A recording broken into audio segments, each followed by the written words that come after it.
On September 4th through the 23rd, 2016, a major event will occur in the Old City of Jerusalem.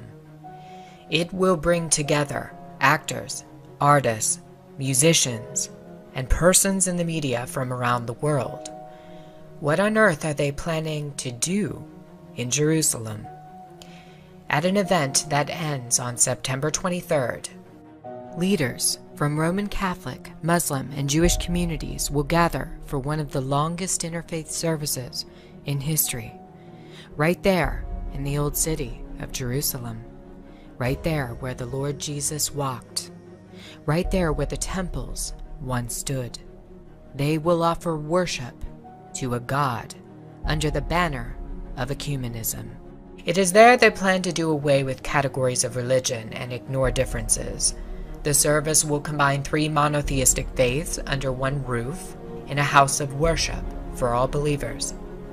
One part of the event will occur from September 5th through the 11th and will bring together Jew, Muslim, and Christian under, quote, a passion for Jerusalem, in which they can all coexist temporarily under the wings of the Almighty, unquote.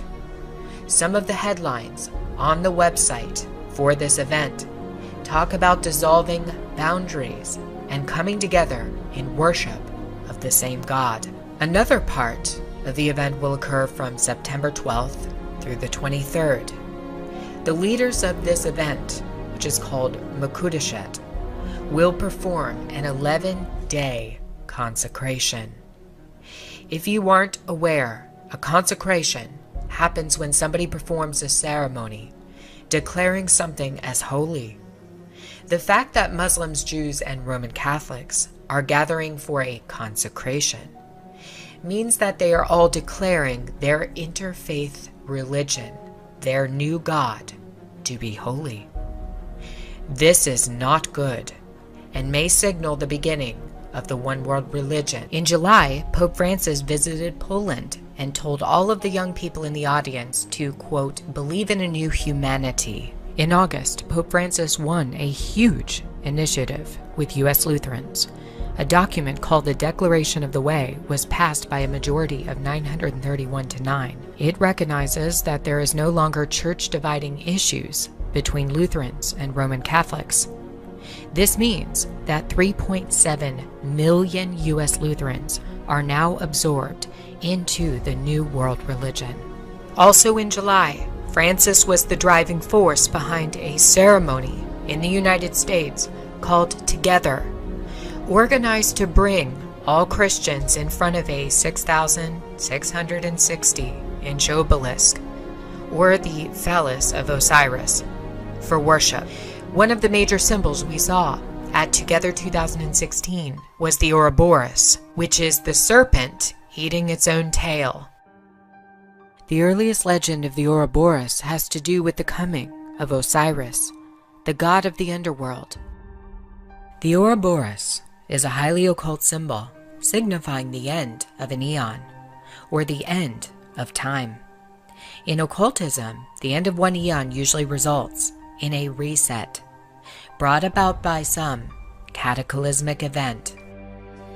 When used together, the obelisk and the Ouroboros show us the coming of Osiris to inhabit his temple at the beginning of the next eon, which is the start of the Golden Age. The fact that this symbol was put on display throughout Francis's Together 2016 event is very demonic. What is Francis doing, and why is he doing it? The answer is that he's merely carrying out a role, playing his part in the creation of a new world religion. In previous videos, I have discussed a book written in 1908 by a man who was ill for much of his life. He writes about how a character named Father Francis defects from Roman Catholicism to follow the Antichrist. In this book, Father Francis would become the leading proponent of the new world religion and worship of the Antichrist.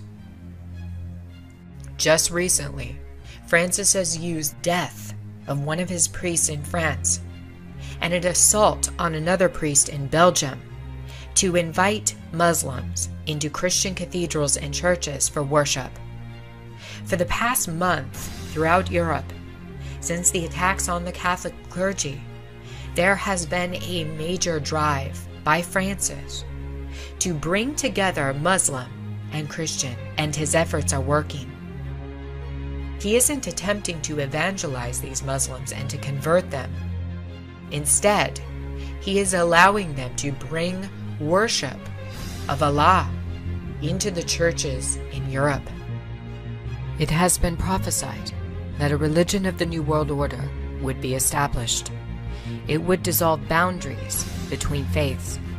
All would come together, united, in worship of the false light. There are Luciferians in history who predicted that Christianity and all religions would eventually collapse, making way for the religion of pure Luciferianism.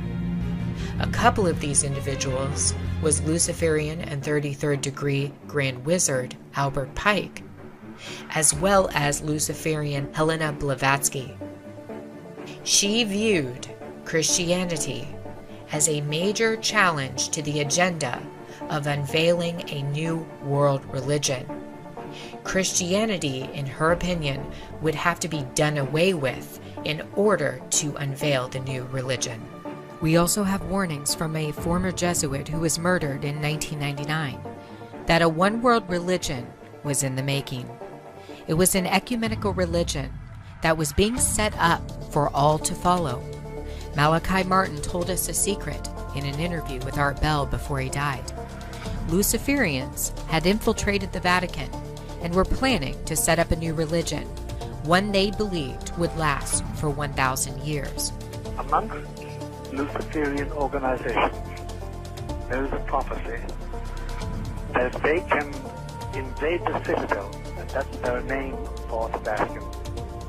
They will have power for 1,000 years. How close are they?